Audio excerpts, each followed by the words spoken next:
Congratulations to the Norfolk Admirals, their first ever Calder Cup Championship, and they did it in convincing fashion. Arguably the most dominant professional sports team we've seen this year. They won 43 of their last 46 games. They had a 28-game winning streak. They won their last 10 playoff games and sweeping away the Toronto Marlies and picking up the AHL championship. And a big part of that, of course, their head coach. And here he is. Here's the hardware. John Cooper, of course, Kelly Chase. We'll explain what Chaser's got on the little mini tie there in just a matter of moments, Chaser. But we got to start with you, John. I mean, it's been an epic run for your team, really a historic run. Take us through what the last 24 hours, now you can kind of relax and say, wow, we accomplished it. What's it been like? I think to put it in a nutshell, yesterday was one of the greatest moments in my life and one of the saddest, because the journey we went through with this team and all the remarkable feats that went along the way, but then to know when that final buzzer went, the last time this team will ever be together again on the ice, and it was tough to reflect on all that. A great 8-month run, and Chaser, you got to explain the tie now. I want to know. I see all the guys leaving the last couple of games and walking around the hotel, and I'm in the same hotel, and I got the tie. So I don't say anything. So finally, I want him to tell us, what's the deal with the tie? All these guys were walking around with these ties like this. Well, a lot of things that it is people know, and I don't know if we want to call them superstitions or what they are, but when the streak got going to finish the regular season, and the players, that was their win tie after the games, and somehow they pulled the coaching staff into it. So when the coaching staff would go and reflect on the game afterwards, we'd end up walking out looking like that. So we got a lot of laughs walking down Granby Street in Norfolk, but it's kind of been tradition, so it's been a lot of fun. So the three that you lost, you didn't have the short ties. No short ties. Nice. Ties came off. You did have a few superstitions. What about the lucky stick? Because during that epic 28-game run, you had a specific stick. Give us the ritual there. Well, the stick was... This is the irony of it. Carter Ashton, who played for us, and super kid. It was tough to see him to go to another team, but Carter Ashton's left-handed, and the sticks that came in from the company were right-handed, so Carter couldn't use them. And I grabbed Carter's stick as a righty, and I've used it. So anyway, it was starting to break really bad, but the streak had started.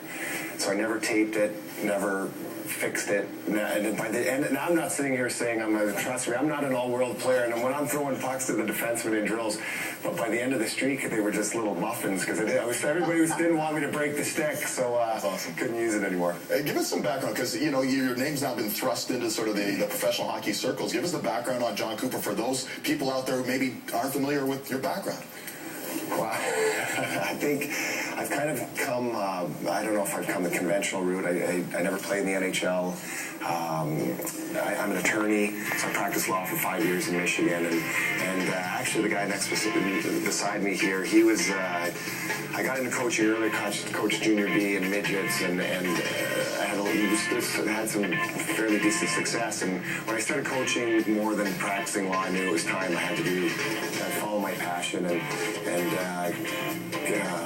Chaser was part of an ownership group that brought me to a junior team, and it kind of took off from there, and we won a couple championships in Tier 2, and I moved on to Green Bay after that in the USHL, and had a fantastic run in a really high-quality league in the USHL, and then we won a championship there as well, and then I ended up finding my way into Tampa's system, and working for Julian Breezeball and Steve Yzerman has been just an unreal experience for me, and I get dubbed a lot of credit in all this, but I'm just a tiny little part of this. They're the ones that have really orchestrated a lot of things. It's been great to work for them. When you're in a situation where you win at this level in the American Hockey League, you get other opportunities, and I know that you've always been a guy that's thought through things. You've always been a guy that's said Hershey I'm sucks. Walk before I run. Are you prepared if somebody came knocking to say, hey, I think I could take that next step? I've asked myself that before, and when you've had some success, you don't really look at yourself as going into these directions, but people like yourself will bring situations like this up, and I think it's always a little bit.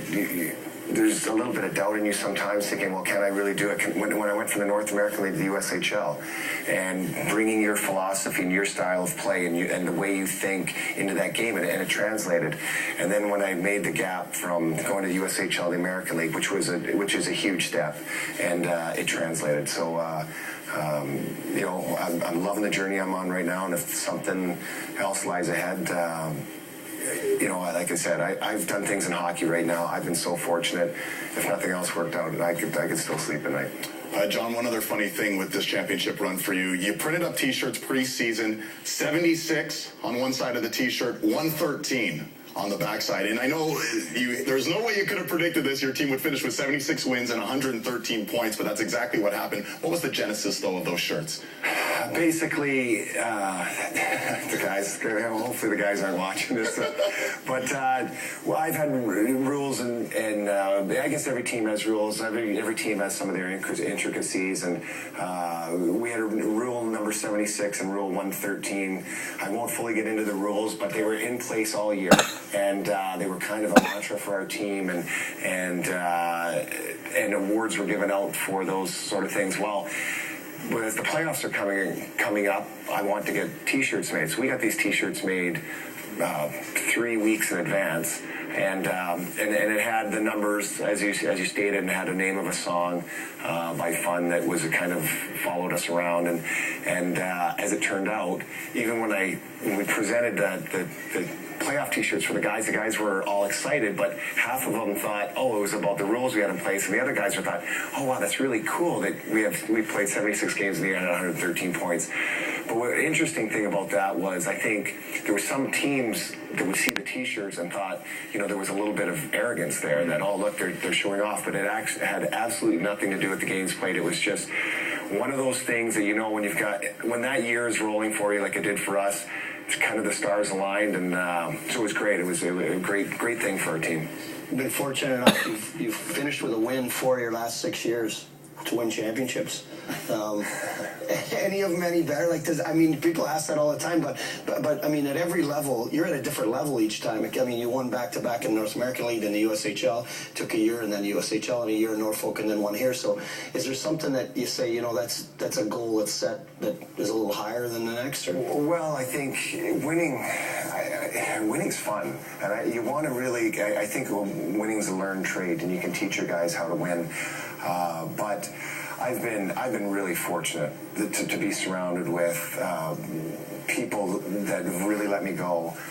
People have trusted me, and I've trusted them. And if I ever needed something, they were right there to give it to, like yourself, and people in Green Bay, and Steve and Julian. And you need that. You need synergy on your staff. When you get that, and the one thing that has always really helped, I think it's been the catalyst, is all these championship teams have been as tight a group as I've ever had. And I think when adversity comes and rears its head, tight teams can brush it off. And that was one thing is I've been known maybe to not take a player that's of higher caliber, to bring in a little bit more character into the room, and not saying that always wins, but in our case, it's really helped our odds. What a dominant performance it was for your Norfolk Admirals. The Calder Cup, thanks for bringing it in. Congratulations, John Cooper. You'll be seeing a lot of this guy in the years to come. Are you taking that with you, or are you leaving it here for us?